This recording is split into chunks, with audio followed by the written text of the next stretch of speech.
Hello everyone, welcome to Friday Night Countdown. Rich Hagan, Brian David Marshall here with you from Valencia, Spain after a great Pro Tour Born of the Gods weekend where Draft and Modern took center stage. Yeah, and when all that magic was played out, it was Sean McLaren of Canada who was your Pro Tour Born of the Gods champion.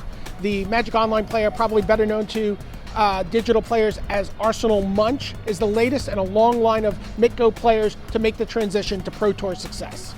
With the banning of Deathrite Shaman and then the unbanning of both Wild Nacatl and Bitter Blossom, Modern is a format where pretty much anything can happen, and this weekend it pretty much did. Yeah, in the quarterfinals alone, we saw an incredible sequence of plays where a Splinter Twin player had to play Wall of Omens, put a Splinter Twin on top of that so he could make a copy every turn, draw a card off the copy, and dig to his combo, only to have those two cards stolen by Threads of Disloyalty, played by Sean McLaren, who then used that Wall of Omens to bury his opponent in card advantage. It was three cards you really never expected to see and play together coming into this weekend. Aggro, combo, control, mid-range, Modern's a format you can play anything, and there was an avalanche of decks to choose from.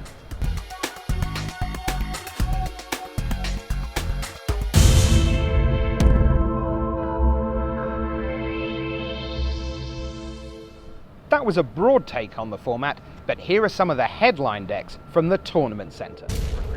One of the first breakout decks was Michael Hetrick's Living End, which carried him to an 8-0 start at the end of day one. Hetrick cycles through his deck with creatures until he can cascade into Living End, the only card he can cast off of his 3-mana cascade spells. He assembles an unlikely army of creatures from his graveyard, while clearing away any board presence his opponents have mustered. Two-time Grand Prix champion Arjen van Leeuwen played a mono black deck deep into day 2 of the Pro Tour.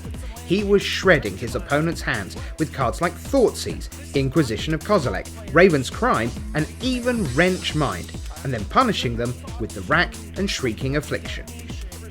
In a format capable of dizzying and dazzling card interactions, few decks could draw a crowd of onlookers like Matthias Hunt's attacking turn 2 Primeval Titan. Amulet of Vigor, which untaps a permanent that would come into play tap, turns the Karoo cycle of lands from the original Ravnica into a powerful mana engine when paired with cards like Summer Bloom and Azusa Lost But Seeking.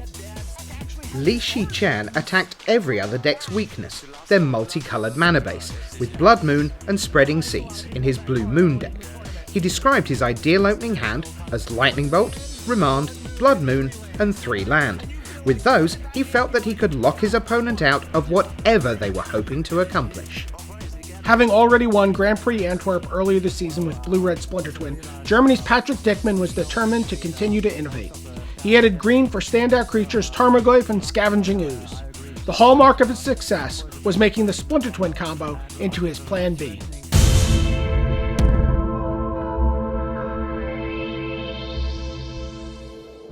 Patrick Dickmann's fingerprints were all over this top 8. His Tarmo Twin decklist innovated on the second most played archetype in the Pro Tour Born of the Gods field, Splinter Twin. He used the pressure from Tarmogoyf and Scavenging Ooze to create a window to deploy his game-ending combo. Dickmann was also the architect of Christian Siebold's Affinity deck. Siebold was piloting one of the most aggressive decks in the field. There was nothing subtle about it. From turn 1, his opponents were under pressure from an army of artifact creatures like Vault Scourge, Ornithopter, and Signal Pest that were led by a Steel Overseer. Both Arcbound Ravager and Cranial Plating gave him the ability to close out the game in one mighty swing. The GP Antwerp winning list of Dickmann was the template for Anssi Alkio's Blue-Red Splinter Twin list. So successful were the adjustments Alkio made to the deck that he was the only player in the Swiss rounds with an undefeated modern record. This version of the deck was single-minded in its pursuit of the combo kill. Not content with just using Splinter Twin on his Pestimites and Deceiver Exarchs, Alkio could also copy them infinitely with Kiki Jiki Mirror Breaker. A main deck peak was able to let him know if the coast was clear. A third take on Splinter Twin in the top 8 was played by Tim Rivera. He added white to blue and red for even more control elements, like Lightning Helix and Path to Exile. The white mana also let him bench the Fragile Pestermite in favor of Restoration Angel and a Kiki Jiki combo kill. Long regarded as a limited specialist, Chris Fennell had even better results in Modern than in Booster Draft with his electromantically powered Storm deck this weekend. Goblin Electromancer reduced the cost of almost every other card in his deck. With a Pyromancer Ascension in play, he could rip through his cards, charge up the Ascension, and create copies of all his spells to finally finish opponents off with a storm of grape shots. Jacob Wilson had not one, but two infinite combos in his Birthing Pod deck. Centering on Malira Sylvok Outcast, he could gain infinite life with Kitchen Finks, or deal infinite damage with Murderous Redcap. Like many of the best decks, versatility was key with Wilson, and Birthing Pod allowed him to access a vast toolbox of creatures, each ready to do the right job at the right time. Sean McLaren brought a deck featuring many of Modern's greatest hits. Taking the best of white, red, and blue, McLaren crafted a control deck designed to have all the answers. With counter magic, removal, and stellar work from Snapcaster Mage and Lightning Bolt, it was usually left to Worldwake land Celestial Colonnade to finish the game. Coming out of the sideboard, Threads of Disloyalty was the MVP for McLaren throughout the top 8.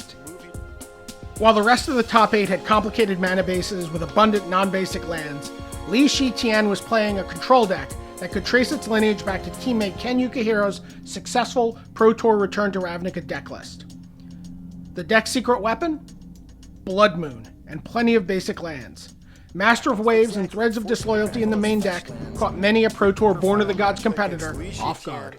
Patrick Dickman and Li Shi-Chan took their awesome decks all the way to the top 8. There were actually 8 different decks in the top 8, Rich, ranging from artifact aggro to storm-based combo to control decks that were looking to survive long enough to find a way to win to 3 distinctly different Splinter Twin combos. If you want a deck to play at your next Modern event, these are a great place to start.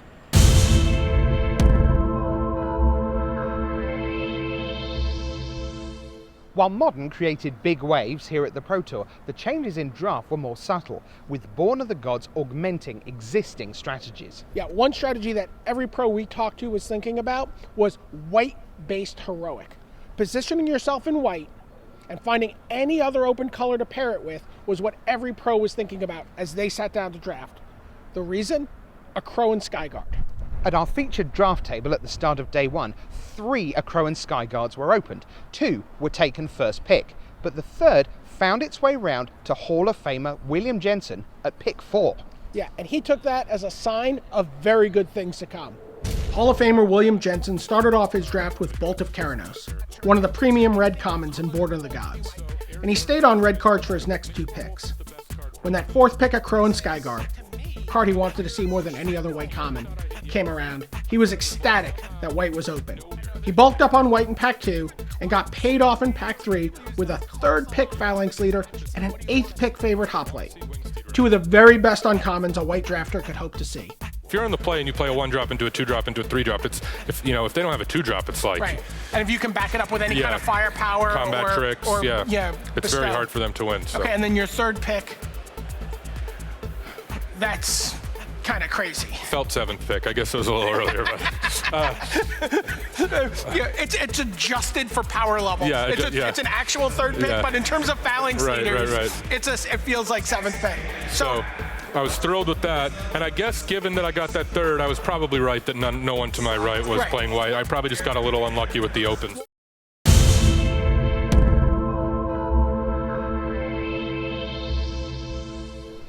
This weekend, we introduced a new feature, King of the Hill.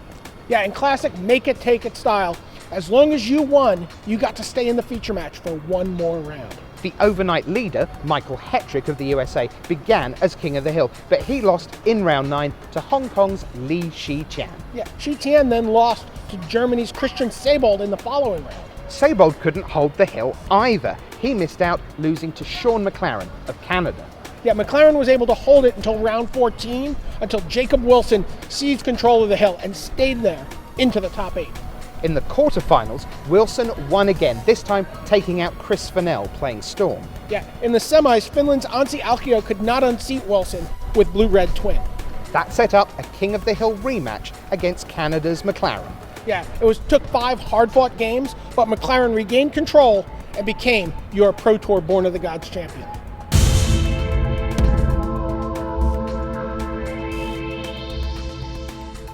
Our milestone moment here in Valencia, that's the top 8 itself. For 7 of the competitors, it was their first time on the Pro Tour top 8 stage. For some, like 18-year-old Jacob Wilson, it comes very early in their careers. For others, it was a long time coming, like veteran limited specialist Chris Fennell or married father of 2 Tim Rivera, who made his debut at Pro Tour Dallas all the way back in 1996 in the junior division. With half the season still to go, we can expect to see them all in contention for Platinum Pro Club status, for seats at the World Magic Cup, or even the World Championship itself. Join us in May for Pro Tour Journey into Nyx from Atlanta, when we'll sit down with Sean McLaren as the reigning King of the Hill in round 1. But until then, on Friday Night Countdown, for Brian David Marshall, I'm your host Rich Hagan, saying bye.